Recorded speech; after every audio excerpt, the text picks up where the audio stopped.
My mother always said, you have to be twice as good to get half as much. It took me a while to realize how literal that would be at Blackridge. Not until they punished me for opening my mouth. At the end of the story, leave your opinion below, and don't forget to subscribe, and we'll continue. I still remember that feeling, walking off the mat with my stomach twisted, like I just lost a meet I hadn't even competed in. My name is Jordan Wynn. I'm 17 years old, and I train at Blackridge Performance Academy in Raleigh, North Carolina. It's one of the top gymnastics schools in the country. If you're here, you're either already great or expected to be. And me? I was both. Or at least I thought I was. Practice had ended, but my muscles still buzzed. We just finished beam rotation, team drills, conditioning, all of it. I stuck every dismount, hit every landing.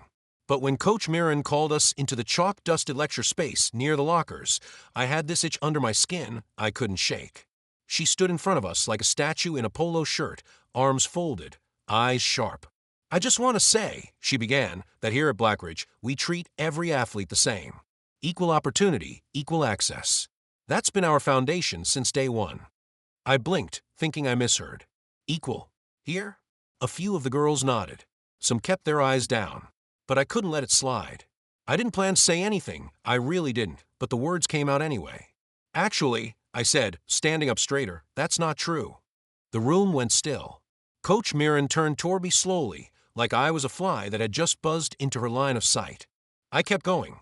Some of us get older equipment, less individual coaching. And let's not pretend sponsorships don't change how people get treated. You train Taylor and Neve like they're already Olympians, but the rest of us? We're just. Jordan, she interrupted, voice low and cold. This isn't the time for personal complaints. It's not personal, I said. It's the truth. A few of the girls glanced at me, then quickly away. One of them, Brianna, bit her lip and looked down at her lap. She knew. They all knew. Coach Mirren stepped forward, her voice turning sharp. You're undermining this team. Undermining me. That's not how we operate here. I'm not trying to undermine anyone, I said, though my throat was tightening. I'm pointing out something that everyone sees, but no one talks about. She stared at me for a long beat. Then she smiled, that fake, clipped kind of smile people use when they've already decided you're the problem. You can go, she said. We'll continue this discussion later. In private. Just like that, I was dismissed. Not for yelling. Not for skipping drills. But for telling the truth. I grabbed my bag and walked out. No one said a word. Not a "you okay?" or even a look. And as the door closed behind me, I felt it, the first crack in the perfect image they'd built around this place. A place that only looked fair if you were on the right side of the line. The call came that same night. I was halfway through stretching in my room when my phone buzzed. Director Callahan wants to see you first thing tomorrow. Coach Mirren will be there. Mandatory. I barely slept. My mom noticed at breakfast. I just pushed eggs around my plate and stared at nothing. She asked if I was nervous about school. I told her no, because the truth was worse than school. It was Blackridge. By 8:30, I was standing outside the main office in my academy jacket, palms sweaty. I could hear voices inside. Coach Mirren's was calm, low. Director Callahan's was flat and professional, the way people sound when they've already made a decision. Come in, someone called. I stepped in, keeping my shoulders squared. Coach Mirren sat in the corner, legs crossed, perfectly at ease. Director Callahan was behind his desk, flipping through a folder that I knew, just knew, had my name on it. He didn't ask me to sit. Jordan, he said, not looking up, we're here to address what happened during yesterday's team debrief. I nodded. Okay. You disrupted the group and challenged your coach's authority in a public setting. I just pointed out a problem, I said, keeping my voice steady. I didn't raise my voice. I didn't insult anyone. I told the truth. Callahan finally looked at me. His face was unreadable. That's not how he saw it. Your behavior was divisive. Damaging to team morale. I blinked. You mean telling the truth was damaging? He didn't answer. Just closed the folder and leaned back in his chair like this was already over. We're suspending you from the academy for 1 week. Effective immediately. My breath caught. What? Coach Mirren didn't even look at me. She was too busy pretending she had nothing to do with it. Callahan continued, this is not a punishment. It's a cooling off period. Time for you to reflect. It's a punishment, I said, for speaking up. Careful, Coach Mirren finally spoke, her voice soft and sharp at the same time. You're already on thin ice." I wanted to scream. Instead, I said, "This isn't about me disrupting anything. It's about keeping people like me quiet." That made Callahan flinch, just barely, but I saw it. "You're dismissed," he said, eyes on the desk again. "Coach Mirren will notify your instructors." I walked out, head held high, but inside I felt like something had been ripped open. I wasn't even angry yet, just stunned. Hollow. As I passed the training wing, a few other gymnasts stood by the water cooler. They saw me and quickly looked away. Like I was contagious. Like saying hi might get them dragged in too. By the time I stepped outside, the sky looked different. Darker somehow. They wanted me quiet. But I wasn't going anywhere. The drive home was silent, except for the occasional scratch of my mom's nails against the steering wheel. She didn't ask what happened, not right away. I think she already knew. I think she saw it in my face the second I walked out of that building. We pulled into our driveway just after 10, the sun still low, and the air still holding that cold, early spring edge. I didn't move when the engine shut off. My hands were still curled into fists in my lap, my knuckles aching from holding in everything I couldn't say in that office. "Come on," my mom said softly. "Let's go inside." The second I stepped through the front door, I lost it. I dropped my bag in the foyer like it weighed 1,000 pounds and went straight to the couch. My legs folded under me, and my arms wrapped around a throw pillow I didn't even recognize. Then, before I could stop it, the tears came. Not loud, not dramatic, just steady, relentless, angry. My mom sat next to me without saying a word. She didn't ask questions, didn't rush me, just let me cry. After a few minutes, she brushed her fingers over my braid and whispered, "They suspended you." I nodded into the pillow. "Because you spoke up," she added, more statement than question. I nodded again. Then I sat up and looked at her, my throat raw from crying, and my heart even rawer. "They said I was damaging team morale," I said bitterly. But all I did was tell the truth. She sighed and leaned back on the couch. "That place has always looked good on paper," she said. "But you and I both know some people don't need to raise their voices to make sure girls like you get pushed to the back." I wiped my nose with the sleeve of my hoodie, still shaking. "They pretend they're colorblind," I said. "But they're not. Not when Taylor gets a new leotard every month, and I get the leftover ones from last season. Not when Neve can skip practice and still get praised, and I get lectured for asking a question." My mom nodded slowly. "It's not about performance," she said. "It's about politics. It's about image. And yes, don't let them convince you otherwise, it's about race." We sat in that still, heavy silence for a moment, like the weight of what I'd been carrying had finally made itself visible. Then we heard a door creak open down the hall. My dad, Marcus Wynn, stepped out of his home office. He had his reading glasses hanging from his collar and a thick folder of casework in one hand, but the look on his face made it clear he already knew something had gone wrong. "What happened?" he asked calmly, walking over. I took a shaky breath. "They suspended me. 1 week.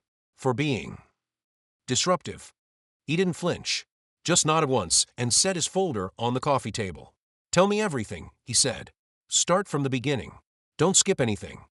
I told him, word for word. Every look, every dismissal, every fake smile Coach Mirren gave me while she told me, in her own way, to know my place. I told him about how Callahan wouldn't let me speak, how the other girls wouldn't even meet my eyes, how I'd been made to feel like I was threatening something sacred just by pointing out what was right in front of everyone. He sat quietly the entire time, elbows on his knees, hands clasped together in front of his mouth. He didn't take notes. He didn't interrupt. But his jaw tightened more and more with every word I said. When I finally finished, he sat back and said only one thing. "Okay." That was it. Just one word. But the way he said it made my stomach drop and my heart lift at the same time. Because when my dad says "okay" like that, it means the storm is coming. Not the kind you run from. The kind that changes everything. By 8:30 the next morning, the quiet prestige of Blackridge Academy had been broken by the low purr of a sleek black Tesla pulling into the staff lot. Faster, sharper, more deliberate than any car that usually showed up here. The doors hadn't even fully opened before someone peeked nervously from the admissions office window. Word traveled fast in places like Blackridge, especially when that word came wearing a navy suit and carried a reputation big enough to make grown men rethink their careers. My father stepped out of the car slowly, sunglasses on, briefcase in hand, shoulders squared like he wasn't just here to visit. He was here to deliver something that couldn't be ignored. He didn't need to flash a badge or raise his voice. His presence alone was enough. People in this world knew him, or at least knew of him. Marcus Wynn, former Olympic gymnast turned legal bulldog for athlete rights. A man who didn't just walk into buildings, he walked into lawsuits and left behind policy changes. He didn't ask to be announced. He didn't knock politely.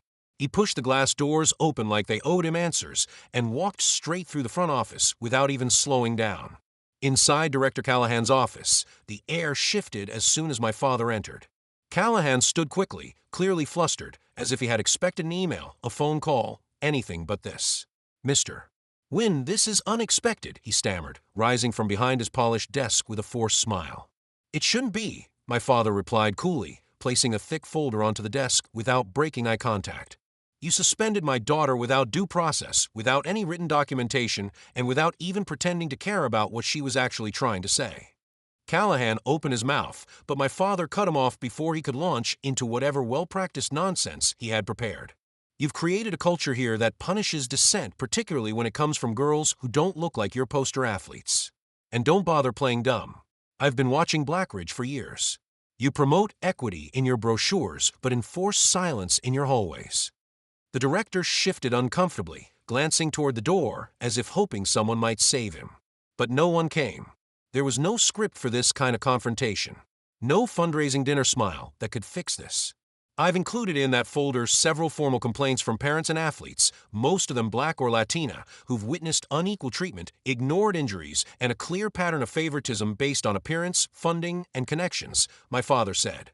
His voice never rose, but every word hit like a hammer against glass. Callahan's face paled as he flipped through the first few pages, already recognizing some of the names. These weren't anonymous surveys or vague suggestions. These were testimonies. Signed, dated, verified. "You're not just looking at bad optics," my father continued. "You're looking at a Title IX violation, breach of duty under state education law, and what could easily turn into a civil rights lawsuit if corrective action isn't taken immediately." "I think we're getting ahead of ourselves," Callahan muttered, trying to recover control of the room. "No," my father said sharply. "You got ahead of yourself the moment you decided my daughter was easier to silence than to listen to." The silence stretched between them, thick and tense. Outside the office, the staff corridor had gone still. Someone had closed a file cabinet too softly. The receptionist pretended not to listen as she paused mid-typing. My father leaned forward slightly. "You build a system that rewards obedience and punishes honesty. But here's the truth. You don't get to cherry-pick who deserves fairness and who doesn't. Not in my daughter's case. Not anymore." When he finally stood up to leave, Callahan didn't stop him. He didn't say thank you or offer some vague promise of improvement. He just sat there, staring at the folder on his desk, like it had just grown teeth. My father didn't look back as he walked out of that office. He didn't have to. Coach Mirren was striding down the hallway outside the administrative wing, like she always did, fast, focused, head high, pretending not to see the ripple of fear she left in her wake when she caught sight of Marcus when standing inside Director Callahan's office. She froze mid-step. Her mouth opened slightly, her eyes scanning the scene behind the glass. Callahan stiff behind his desk, folder splayed wide open, and Marcus leaning calmly against the table like he had all the time in the world.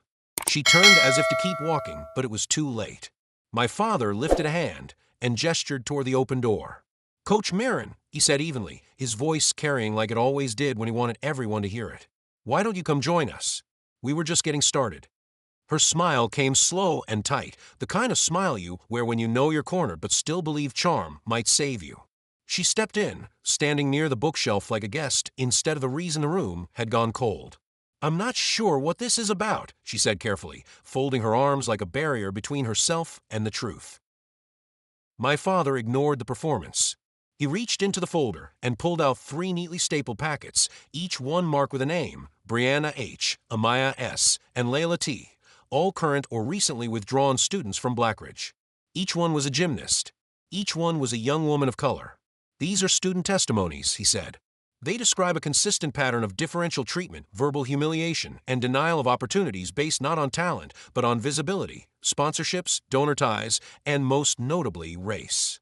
Callahan shifted uncomfortably behind his desk, but said nothing. My father continued. Coach Marin, would you like to explain why 3 black athletes were routinely placed on outdated equipment while sponsored white athletes received priority access to new tech? Marin gave a short, bitter laugh. This is a misunderstanding. We assign rotations based on performance and readiness. Interesting, my father said, flipping to a page inside Amaya's statement. Because according to this document, she was removed from bar's rotation after scoring a personal best, while a lower-ranked athlete was moved ahead of her.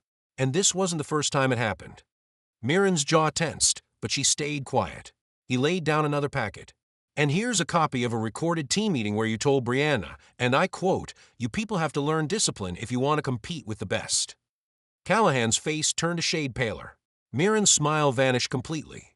"That comment was taken out of context," she said, her voice clipped and defensive now. "You're twisting things to make me look like some kind of villain." "You don't need help with that," my father replied. "The pattern speaks for itself." He pulled out one last document, a spreadsheet compiled by a student volunteer who'd quietly tracked training schedules for 2 semesters. It listed every athlete by name, sponsorship status, and training hours. The numbers were damning.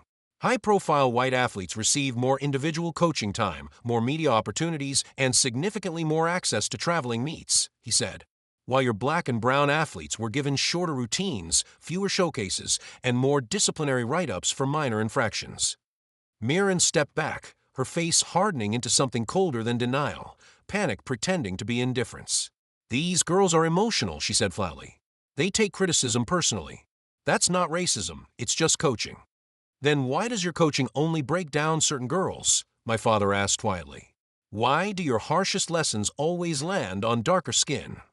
Callahan leaned forward now, his voice low but shaken. "Coach Marin, we're going to need to pause your active duties while we open a formal review. Effective immediately." She turned toward him, stunned. "You can't be serious. You're going to believe them over me?" My father stood. "No one needs to believe anything. The proof is right there. This isn't about who's emotional. It's about who's been protected and who's been punished for far too long." Coach Marin didn't respond. She stood completely still, the illusion of her power finally cracking, every inch of control slipping through her fingers like chalk dust on the mat. The silence inside Callahan's office hung heavy, like the last seconds before a storm breaks. Coach Marin was still standing stiffly in the corner, her arms crossed so tightly it looked like she was holding herself together by force. Her face had gone pale, but her jaw was set like concrete, as if pride might still save her from the weight of truth that had just fallen into her lap. Callahan didn't speak at first. He leaned back in his chair, eyes darting between the file folder and the woman who, up until 15 minutes ago, had been one of the Academy's most protected figures. His lips parted once, then shut again. There was nothing left to say, not really, not when the evidence was staring back at him in black and white. My father was the only one who looked completely calm. He didn't gloat, didn't smirk, didn't take pleasure in the tension swirling through the room like wildfire. He simply placed both hands on the edge of the desk, his voice as even and controlled as it had been since the moment he walked in. "We're not here for negotiations," he said plainly. "We're here for justice, measurable, documented, public." Callahan let out a slow breath, trying and failing to keep the strain from his voice. "What is it that you want, mister?" "When?" My father didn't hesitate, not for a second. "First, Jordan is to be fully reinstated immediately, with her record cleared and her standing restored as if the suspension never happened." Callahan nodded slowly, scribbling something into a leather-bound planner, like the outcome had always been obvious now that power had shifted.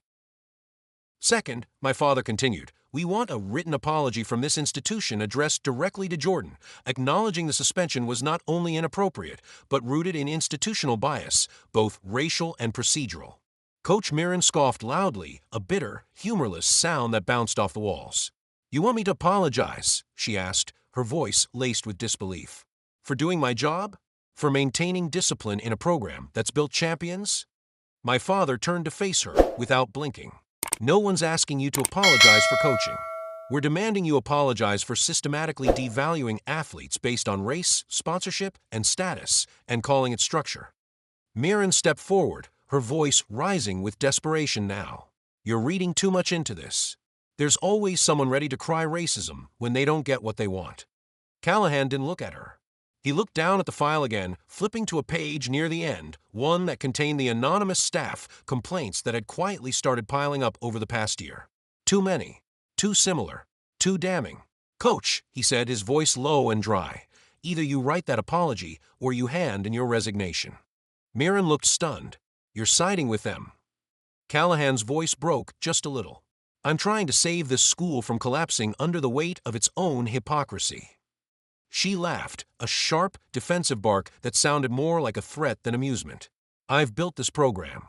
Without me, it doesn't exist. And without accountability," my father replied, "it doesn't deserve to." There was a pause then, a long one. Mirren glanced toward the window, toward the row of perfectly trimmed hedges that lined the staff parking lot, the same hedges we used to stretch beside every morning before practice. She looked out like she might still find something to hold on to, some ally, some excuse, some version of the truth that made her the victim. But there was nothing waiting for her out there. Finally, she spoke again. Her voice was colder now, clipped and resigned. "I'll write the apology, but I'm not doing it on my knees." My father gave a single nod. "We're not asking for shame. We're asking for truth." Callahan didn't say another word. He just kept writing. And in that moment, for the first time since I'd walked out of that gym, I felt the smallest flicker of something that had been missing for too long. When I walked back through the front doors of Blackridge Academy, the halls didn't feel the same anymore, not colder, not warmer, just different, like they'd been scrubbed clean of a lie too long ignored. The same girls who had turned away when I was suspended now looked at me out of the corners of their eyes, some with curiosity, others with something closer to guilt. No one said my name. No one smiled or offered small talk. But they stepped aside when I passed, like they finally understood that silence, too, was a choice.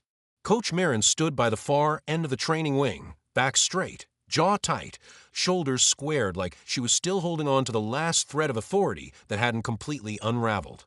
Her usual clipboard was gone. Her hands were empty. Her voice, when she finally spoke, didn't sound like hers at all. "I have something to say," she said stiffly, not looking at me, not looking at the girls gathered near the vault. "To Jordan, and to the rest of you." My parents stood a few feet behind me, close enough to witness, but far enough to let me carry this moment alone. My mother's hand brushed lightly against mine just once before she stepped back. My father said nothing, he didn't need to. His presence was its own kind of protection. Coach Mirren cleared her throat, the paper in her hand trembling slightly as she read.